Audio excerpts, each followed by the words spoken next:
Fala pessoal, tudo bom com vocês? Pastor Christopher de novo na área para a nossa leitura da Palavra de Deus e assim sermos transformados através dela. E é quando nós nos aprofundamos na Palavra é que nós somos lavados, nós somos purificados a cada dia pelo lavar. Porque a Palavra dentro da Bíblia, ela tem a conotação de água e Deus quer exatamente nos transformar.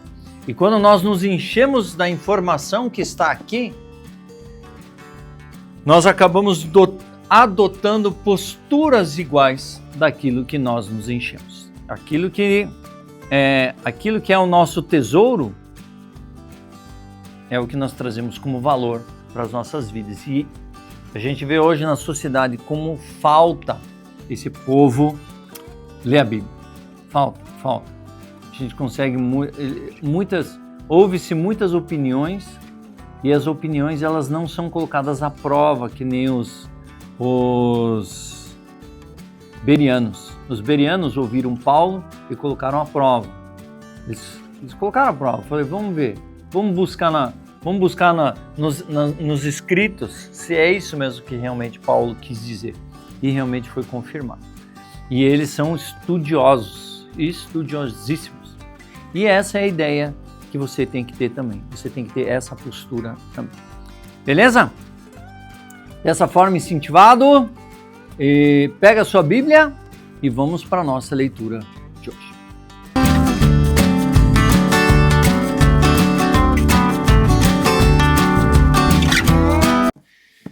Aí, vamos lá. Terminamos Jó. Agora estamos aqui em Eclesiastes. Jó ali teve... O grande finale foi gostoso de ouvir. Aquilo que Deus fez, aquilo que Deus abençoou a vida dele. Muito bom, muito bom. Mas pegue a sua Bíblia e vamos continuar a nossa leitura de hoje, proposta para hoje. Beleza? Eclesiastes 1:1. Pegue a sua Bíblia. Descrição, referências aqui embaixo, para que você possa acompanhar junto comigo. Eclesiastes 1:1, 3, 22. A palavra do pregador, filho de Davi, rei de Jerusalém. Vaidade de vaidades, diz o pregador. Vaidade de vaidades, tudo é vaidade. Que proveito alguém tem de todo o seu trabalho, com que se afadiga debaixo do sol? Geração vai, geração vem, mas a terra permanece para sempre. O sol se levanta e o sol se põe e volta ao seu lugar onde nasce de novo. O vento vai para o sul e faz o seu giro para o norte. Dá voltas e mais voltas e retorna aos seus circuitos. Todos os rios correm para o mar e o mar não se enche. Ao lugar para onde correm os rios, para lá eles voltam a correr. Todas as coisas são canseiras tais que ninguém se pode exprimir. Os olhos não se fartam de ver, nem os ouvidos se enchem de ouvir. O que foi é o que há de ser, e o que se fez, isso se tornará a fazer. Não há nada de novo debaixo do sol. Será que existe alguma coisa de que se possa dizer, veja, isso é novo? Não. Já existiu em tempos passados, muito antes de nós. Já não há lembrança das coisas que se foram e das coisas que ainda virão. Também haverá memória entre os que hão de vir depois dela. Eu, o pregador, venho sendo rei de Israel em Jerusalém. Dediquei-me a investigar e a me informar com sabedoria a respeito de tudo o que se faz debaixo do céu. Que enfadonho trabalho Deus impôs aos filhos dos homens para com ele os afligir. Vi todas as obras que se fazem debaixo do sol, e eis que tudo é vaidade e correr atrás do vento. Aquilo que é torto não pode ser endireitado, e o que faz não pode ser contado. Eu disse a mim mesmo, eu me tornei importante e superei em sabedoria todos os que governam em Jerusalém antes de mim. O meu coração tem sido larga experiência de sabedoria e de conhecimento. Assim procurei conhecer a sabedoria e saber o que é tolice e a falta de juízo, mas descobri também isto é correr atrás do vento. Porque na minha sabedoria há muito enfado, e quem aumenta o seu conhecimento aumenta também a sua dor. Eu disse a mim mesmo, vamos, prove a alegria, procure ser feliz, mas também isso era vaidade. Concluí que o riso é tolice e que a alegria não serve para nada. Resolvi o meu coração entregar-me ao vinho, sem deixar de me guiar pela sabedoria e de me apoderar de loucura, até descobrir o que de bom os filhos dos homens poderiam fazer debaixo do céu durante os poucos dias de sua vida. Empreendi grandes obras, construí casas e plantei vinhas para mim. Fiz jardins e pomares para mim, e neles plantei árvores frutíferas de toda espécie. Fiz para mim tanques de água para com eles regar o bosque e reverdeciam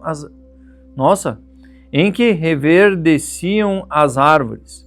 Comprei escravos e escravas e tive escravos que nasceram na minha casa. Também tive bois e ovelhas, mais do que tiveram todos os que vieram em Jerusalém antes de mim. Amontoei também para mim prata e ouro e tesouros de reis e de províncias. Provi-me de cantores e cantoras e das delícias dos filhos dos homens, mulheres e mais mulheres. Eu me tornei importante e superei todos os que viveram antes de mim em Jerusalém, e a minha sabedoria nunca me abandonou. Tudo aquilo que os meus olhos desejavam, eu não lhes neguei, nem privei o meu coração de alegria alguma, pois eu me alegrava com todas as minhas fadigas, e isso era a recompensa por todas elas. Considerei todas as obras que as minhas mãos fizeram, e também o trabalho que eu com fadigas havia feito, e eis que tudo era vaidade, é correr contra o vento, e nenhum proveito havia debaixo do sol. Ele está falando assim, tudo que nós queremos, almejamos, projetos, tudo, até onde a gente leu, tudo que os olhos desejavam ele conseguia, mas nenhum proveito se havia dentro disso, tudo é vaidade. Essa é a premissa do Eclesiastes. Então passei a refletir sobre a sabedoria e a tolice e a falta de juízo. O que poderá fazer o sucessor do rei? O mesmo que os outros já fizeram. Então vi que a sabedoria é mais proveitosa do que a falta de juízo, assim como a luz traz mais proveito do que as trevas. O sábio tem os seus olhos bem abertos, enquanto o tolo anda em trevas. Contudo, entendi que a mesma coisa acontece com ambos. Aí eu disse a mim mesmo, o que acontece com o tolo, acontece comigo também. De que adianta então ser sábio? Então eu disse a mim mesmo que também isto era vaidade. Pois nem o sábio nem o tolo serão lembrados para sempre, pois passados alguns dias tudo cai no esquecimento. O sábio morre do mesmo modo que o tolo. Por isso eu perdi o gosto pela vida, pois me foi pesado demais o trabalho que já se faz debaixo do sol. Sim, tudo é vaidade e correr atrás do vento. Também perdi o gosto por todo o meu trabalho, como que afadiguei debaixo do sol, pois o resultado de tudo isso ficará para quem vier depois de mim. E quem pode dizer se ele será um sábio ou um tolo? No entanto, ele terá domínio sobre todo o ganho das minhas fadigas, e sabedoria debaixo do sol. Também isto é vaidade. Então tratei de fazer com que o meu coração perdesse a esperança de todo o trabalho com que me afadiguei debaixo do sol. Porque uma pessoa pode fazer o seu trabalho com sabedoria, conhecimento e habilidade, mas deixará o seu ganho como herança e a quem por ele não se esforçou. Também isso é vaidade e grande mal. Pois que proveito alguém tem de todo o seu trabalho e da fadiga do seu coração em que anda trabalhando debaixo do sol? Porque todos os seus dias são cheios de dor e o seu trabalho é desgosto. Nem de noite o seu coração descansa. Também isto é vaidade. Não há nada melhor para o ser humano do que comer, beber, fazer com que a sua alma desfrute o que conseguiu do seu trabalho. No entanto, vi também que isto vem da mão de Deus. Pois separado deste, quem pode comer ou quem pode alegrar-se? Porque Deus dá sabedoria, conhecimento e prazer à pessoa que lhe agrada.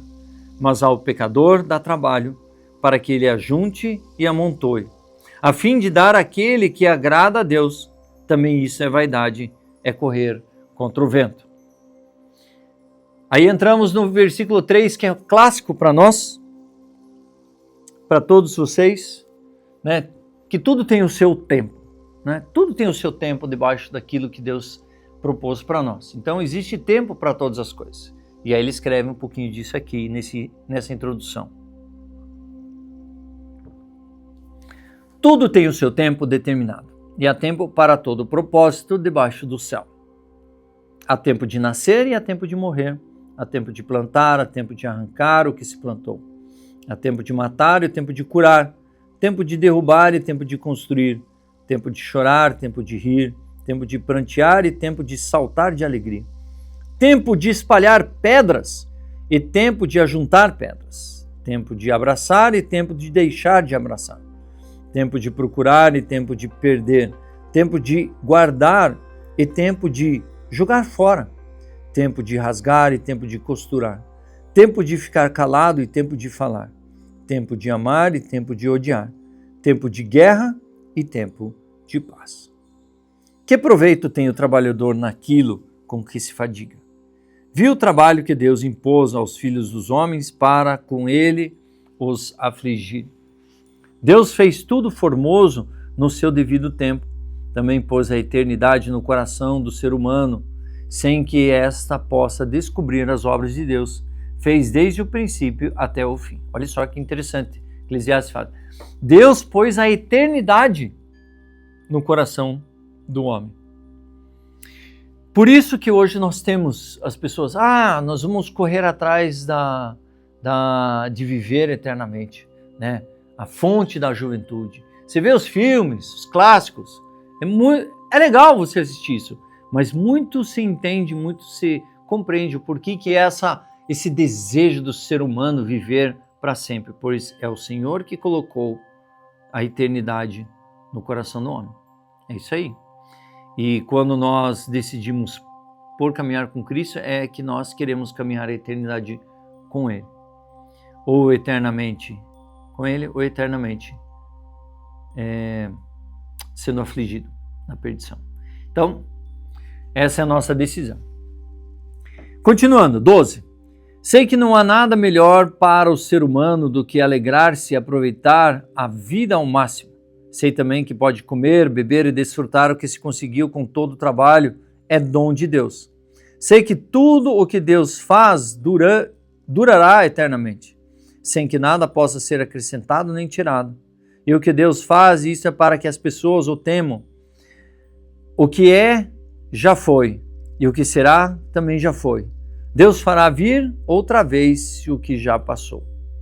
Vi ainda debaixo do sol que no lugar do juízo reinava a maldade e no lugar da justiça havia mais maldade. Então eu disse a mim mesmo, Deus julgará o justo e o ímpio, porque há um tempo para todo propósito e para toda obra. Eu disse mais, isso é por causa dos filhos dos homens, para que Deus os prove e eles vejam que são em si mesmos como animais. Porque o mesmo que acontece com os filhos dos homens acontece com os animais. Como morre um, assim morre o outro. Todos têm o mesmo fôlego de vida e o ser humano não tem nenhuma vantagem sobre os animais, porque tudo é vaidade. Todos vão para o mesmo lugar, todos procedem do pó e ao pó voltarão. Quem sabe se o fôlego de vida dos filhos dos homens se dirige para cima e os dos animais para baixo, para a terra? Assim percebi que não há nada melhor para o ser humano do que desfrutar do seu trabalho, porque essa é a sua recompensa. Pois quem o fará voltar para ver o que será depois dele? Ele ainda diz assim, não, a pessoa pode desfrutar do seu trabalho. Deus nunca disse que não podia. Do seu trabalho você desfrutar é maravilhoso. Agora temos que aprender a sermos doadores, não amarmos o dinheiro. Essa é a questão. E aqui Eclesiastes, o escritor, fala exatamente sobre isso. Cuide, porque tudo é vaidade. Você já, por um acaso, já teve aquele desejo, eu preciso comprar aquilo, porque aquilo vai me dar alegria, porque aquilo eu preciso dentro de casa, nós estamos passando, precisamos e tal. Já passou por isso? Então, imagine.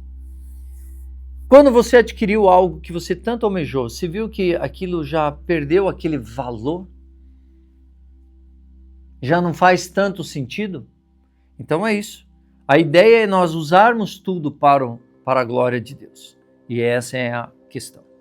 2 Coríntios 6, 1, 13.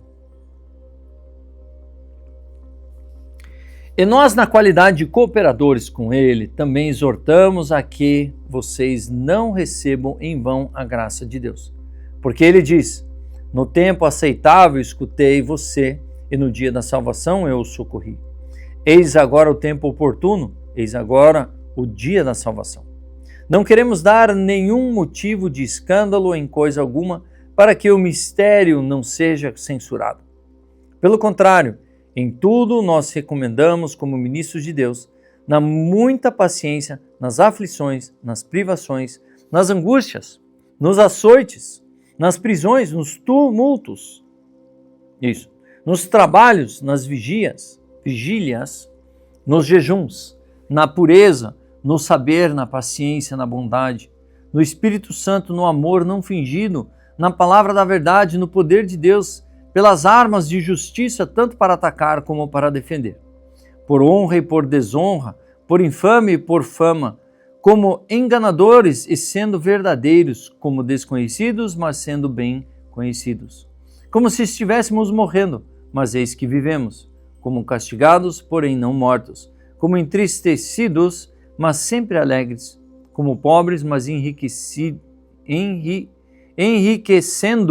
a muitos, com nada tendo, mas possuindo tudo.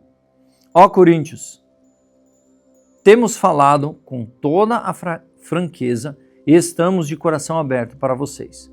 Nosso afeto por vocês não tem limites. Vocês é que estão limitados em seu afeto por nós. Ora, como justa retribuição, e falo a vocês como a filhos, peço que também vocês abram o seu coração para nós.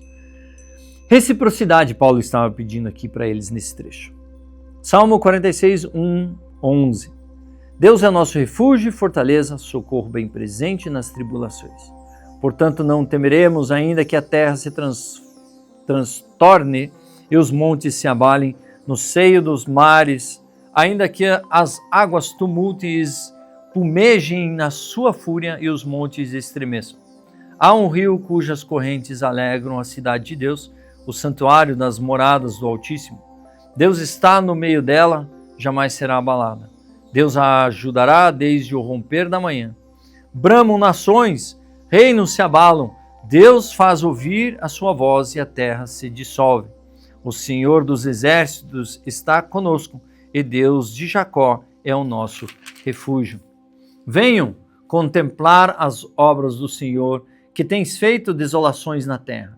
Ele faz cessar as guerras até os confins da terra, quebra um arco e despedaça a lança, queima os carros de fogo, aquietam-se e saibam que eu sou Deus.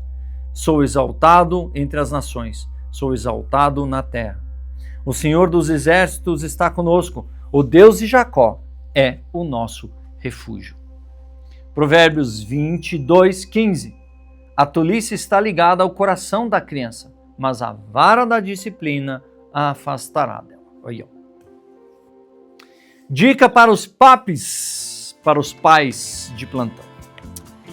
Glória a Deus, glória a Deus. E assim terminamos a nossa leitura de 245. Muito legal isso, muito legal estarmos juntos nessa caminhada, é legal estar com você, que bom que vocês estão se inscrevendo, fico muito feliz do engajamento de vocês. Vamos lá, rumo aos 500. Bom, tem aí 4 meses para chegar nos 500, agora estamos em 200, a última vez que eu vi 264 inscritos. Vamos lá, vamos nos engajar, vamos avançar cada vez mais para a glória do nosso Senhor Jesus Cristo.